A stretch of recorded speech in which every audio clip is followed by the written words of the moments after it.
Hey, hey, hey, chickadees. Looks like tonight our guides are going to take a little bit higher view of what it means to be calm in the face of situations that are at the national or international level.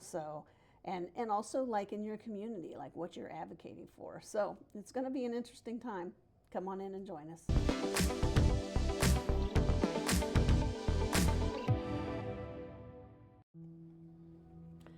All right, welcome into today's episode of Mojo Mysticism. As you can tell, I am on location. So we are going to just generally ask what the guides want to tell us tonight about remaining calm and, within the context of listening intently to understand. And we're going to use Colette Baron Reed's deck called Guides of the Hidden Realms. We've not used this deck yet on this channel, so it'll be interesting to see what they have to say to us this evening. So we'll just see what they send out. So there's two actually. And there's the third. Okay. Let's just see what we got, shall we? Now, these cards do have a reverse, but all three of them have come out in the upright. So, okay. All right, so as usual, I'll go through all three of them and then we'll take them one at a time and then we'll come back and put a bow on it. So the first card that came out was card number 27. This card says, every word has power. And I'll read what's on the card because I know it will be very difficult for you to read it. So it says education, power of persuasion, communication, and internal dialogue. All right, so that's card number 1. Card number 2 is card 24. This is called Surrender to the Change, and this says the art of allowing resilience and adaptability. And the third card that came out is card number 1. This is called Serenity Out of Exile, and it says on it, exhale, surrender, and radical acceptance. There's radical acceptance again, so interesting. Okay, so it seems to me that our guides are taking us to a little bit broader view of remaining calm with this reading. So let's talk about card number 1 first. Every word has power.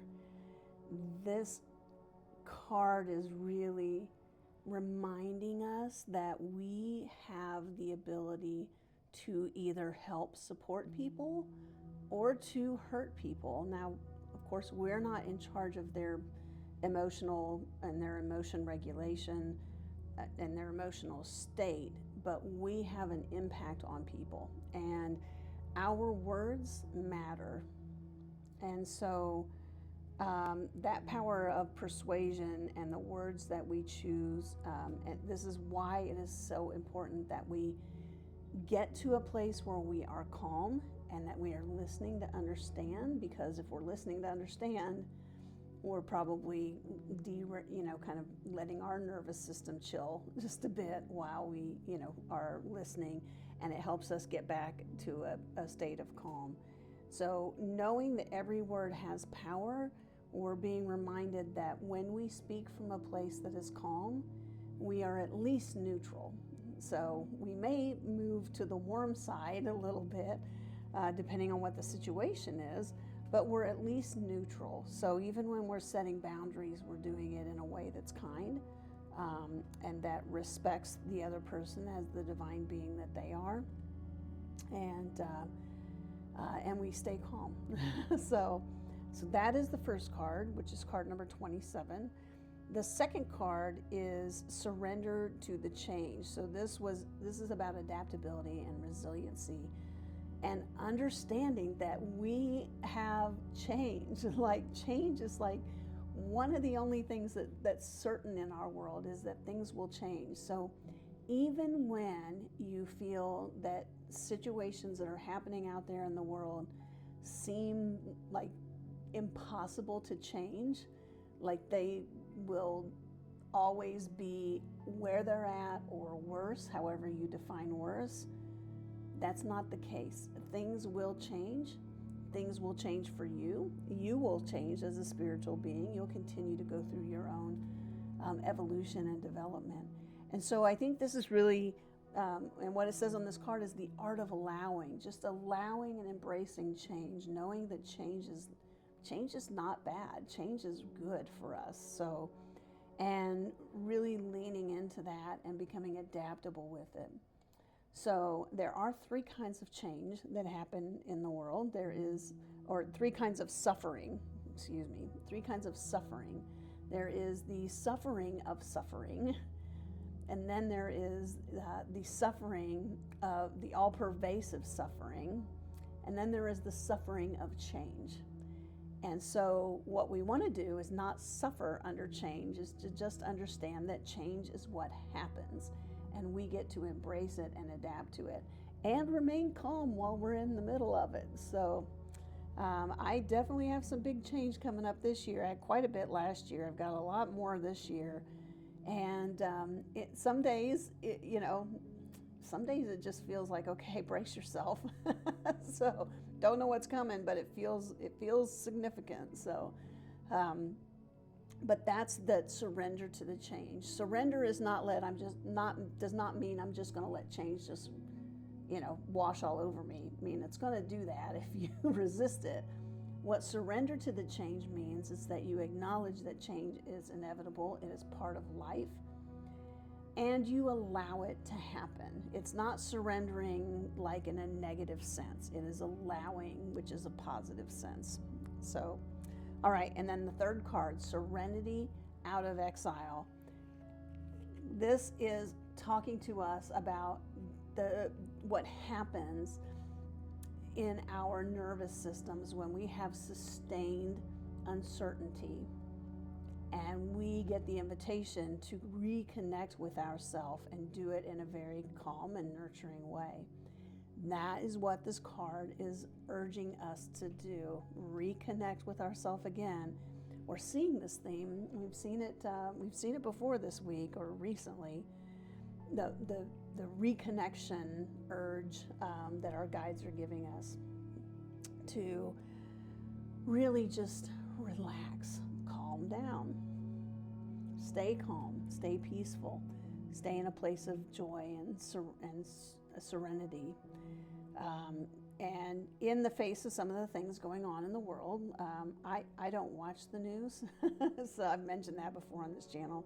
I get enough of it just, by being out and about in the world, and I do work in areas that bring me face to face with a lot of the things that happen in the United States. So I don't have to watch the news, so I get enough of it. But I think that's what our guides are telling us to do, is like when we feel like almost overwhelmed with the news, and it doesn't matter what your background is politically, what side of the aisle in the U.S. you're on, so to speak, that doesn't matter. I'm just talking about in general, right? But when you feel overwhelmed with what you're hearing and what's happening in the world and what's happening in not just this country, but whatever country you're in, know that you getting your emotional system regulated and your nervous system regulated is the most important thing for you to do right now, or when you feel overwhelmed. And so really taking that exhale, taking that step back and saying, okay, what is it that I need right now? Nothing else matters. There is nothing going on that is worth your energy like that. It's not worth giving yourself over in that way. So take care of yourself first. Put your oxygen mask on first, so that you can be more effective when you are advocating for whatever change you want in the world. So these three cards, every word has power, surrender to the change, and then the serenity out of exile. They really paint a picture at a larger community or nation or worldwide level about why it is so important that we remain calm. Cooler heads do prevail. So eventually. Sometimes it doesn't look like it. It looks like, oh my gosh, the one that's yelling and screaming is the only one that prevails. But that's not the truth of the arc of our experience. So our lives are long enough that, you know, especially if you're younger. I've got a few gray hairs on my head, so I've seen a few things over the years, and I know that things usually come back to center, and there is a pendulum swing that happens, and it will go from one side to the other, and that's just part of life. So it's part of surrendering to the change. So every word that you say matters. Pick your words very wisely from a place of calm, right? Especially if you're advocating on behalf of a group or something that you believe in. Be very careful with what comes out of your mouth. That energetically leaves an imprint on the other people that you're involved with. So you want to be very careful about that. Surrender to the change. Just know that the pendulum swings, right? And we get the chance to just acknowledge that and allow it. And then take care of yourself. Get serenity out of exile. Make sure you're putting your oxygen mask on first. Make sure you're doing the self-care that you need to do. And then, you know, that's what fuels you for the advocacy that you're doing. So, all right. And all of this is easier to do if we are pausing to listen intently to understand. So, all right, chickadees, that's it for today. I hope you have a fabulous day today. Please hit subscribe and like if you like this video, or follow us if you're on Facebook or YouTube, or Instagram. And we'll be back tomorrow with another episode. Mwah.